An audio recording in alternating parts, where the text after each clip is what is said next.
Hello friends, welcome to ED action. இன்றைக்கி வந்து மண்பானை குல்ஃபி தாங்க நம்ம செய்ய போகிறோம். இது ரொம்ப சிம்பிளாகவே செஞ்சிடலாம், ரொம்ப டேஸ்ட்டாக இருக்கும். இந்த வீடியோ பார்க்குறவங்க லைக் பண்ணுங்கள், ஷேர் பண்ணுங்கள், சப்ஸ்கிரைப் பண்ணுங்கள். இப்போ வாங்க நம்ம வீடியோக்குள்ளே போகலாம்.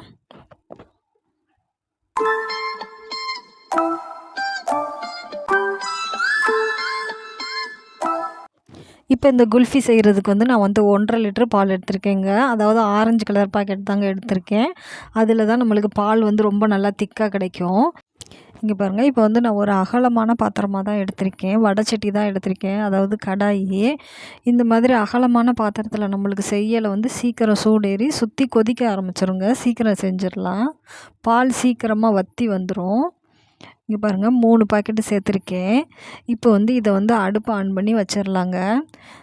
இப்போ வந்து ஹை ஃப்ளேமில் தான் வச்சுருக்கேன். ஹை ஃப்ளேமில் வச்சு நம்ம காயட்டும். பொங்கி வரையில் வந்து நம்ம மீடியம் ஃப்ளேமில் வச்சுக்கிடலாம். அதே மாதிரி பால் ஊற்றின உடனே நம்ம கரண்டி போட்டு கிண்டி விட்டுட்டே இருக்கணுங்க. இப்போ நம்ம வந்து திக்னஸான பால் வேறு ஊற்றிருக்கோம், அதிக பால் வேறு ஊற்றிருக்கிறதுனால அடியில் பிடிக்க ஆரம்பிச்சிரும்.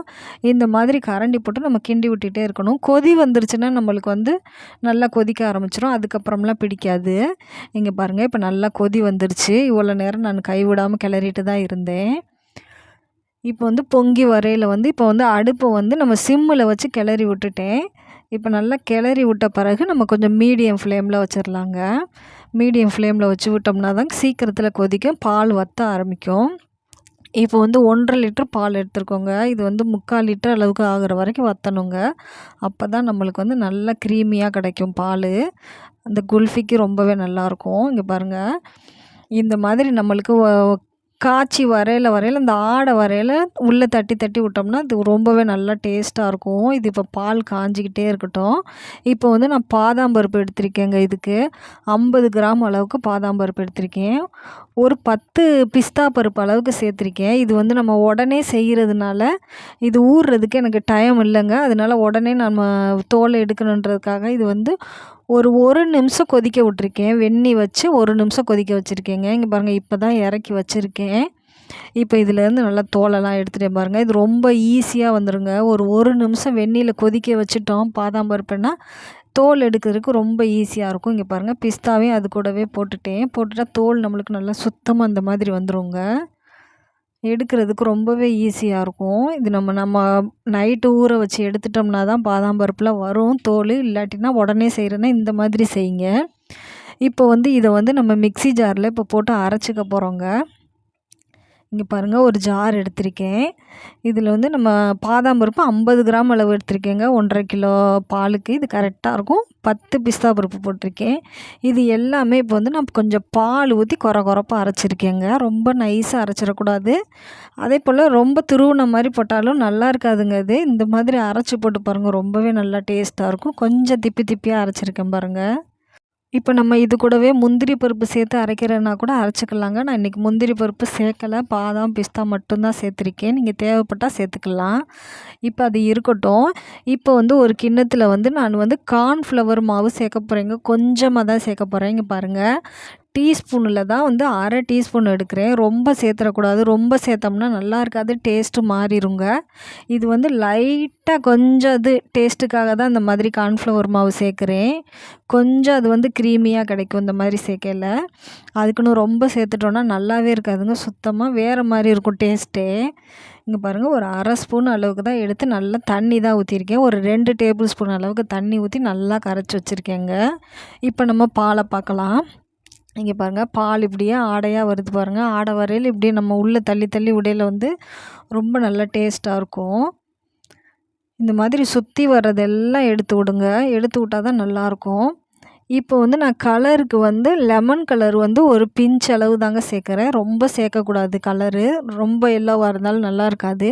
நான் ஒரு பிஞ்ச் அளவுக்கு தாங்க எடுக்கிறேன், ரொம்ப எடுத்துக்கிறல. அதுவும் சேர்த்து இப்போ நல்லா கலந்து விட்டுறலாம். லைட் கலராக தான் இருக்குது பாருங்கள். இந்த மாதிரி இருந்தால் தான் நல்லாயிருக்கும். இப்போ இதெல்லாம் நல்லா மிக்ஸ் பண்ணிடலாம். இப்போ கொதிக்க கொதிக்க இன்னும் கூட கொஞ்சம் கலர் கிடைக்குங்க.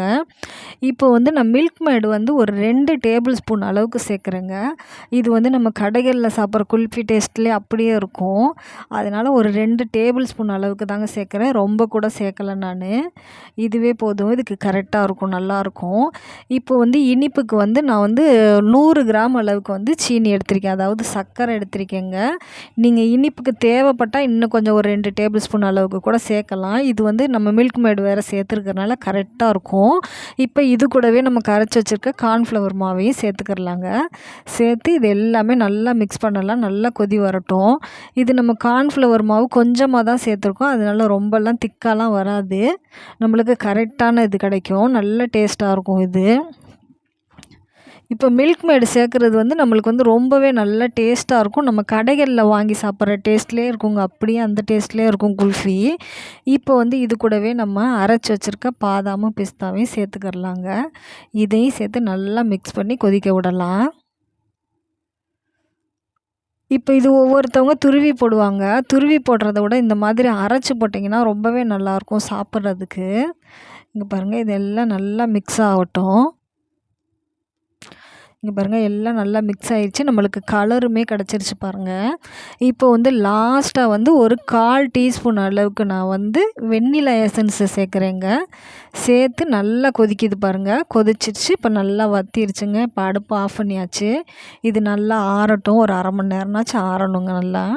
இங்கே பாருங்கள், ஆறிடுச்சு. ஆறவும் நம்மளுக்கு வந்து கலரும் வந்திருக்கு பாருங்கள். அதே போல் நல்லா திக்னஸ் ஆயிடுச்சு.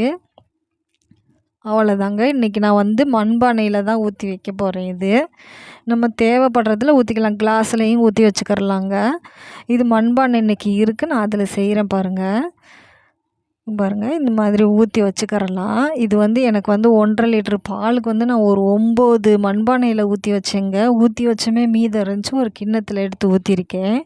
இங்கே பாருங்கள், இப்போ 4 பானையில் ஊற்றிருக்கேன். ஊற்றிட்டு மேலே டெக்கரேஷனுக்காக நான் வந்து பாதாமும் பிஸ்தாவையும் கொஞ்சமாக சீச்சு மேலாப்பில் தூவி போட்டுக்கலாம். இது அப்படியே நம்ம கடையில் வாங்குகிற மாதிரியே இருக்கும் பாருங்கள். இங்கே பாருங்கள், இந்த மாதிரி போட்டு வச்சுக்கிறலாம்.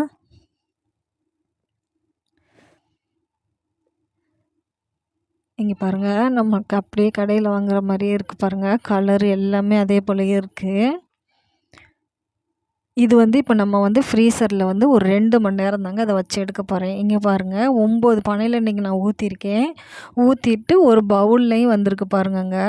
இது தாராளமாக இருக்குங்க. ஒரு 10, 12 பேருக்கு மேலே சாப்பிட்லாங்க. நல்லாவே சூப்பராக இருக்கும். இங்கே பாருங்கள், நான் ஃப்ரீசரில் வச்சு 2 மணி நேரம் தாங்க வச்சுருக்கேன். அதிகமாகவே வைக்கல நான். நல்லா இதாயிருச்சு. இப்போ நான் எடுத்து காட்டுறேன் பாருங்கள். இங்கே பாருங்கள், ரொம்ப சூப்பரான குல்ஃபி ரெடி ஆயிடுச்சு பாருங்கள். இது வந்து நம்ம பானையில் வந்து ஒரு பானை 30 ரூபா மேனிக்கு வாங்குவாங்க. இது நம்ம 1.5 லிட்டர் பாலில் வந்து நல்லா 9 பானை ஊற்றியாச்சு. ஒரு பவுல்லையும் ஊற்றி வச்சாச்சுங்க. ரொம்பவே நல்லா டேஸ்ட்டாக இருந்துச்சு. நம்ம சுத்தமான சுகாதாரமாகவும் செஞ்சு சாப்பிட்ற மாதிரி இருக்குது. இதே போல் நீங்களும் ட்ரை பண்ணி பாருங்கள் ஃப்ரெண்ட்ஸ். எப்படி இருந்துச்சுன்னு நம்மளுக்கு மறக்காமல் கமெண்டில் சொல்லுங்கள். தேங்க்யூ ஃபார் வாட்சிங்.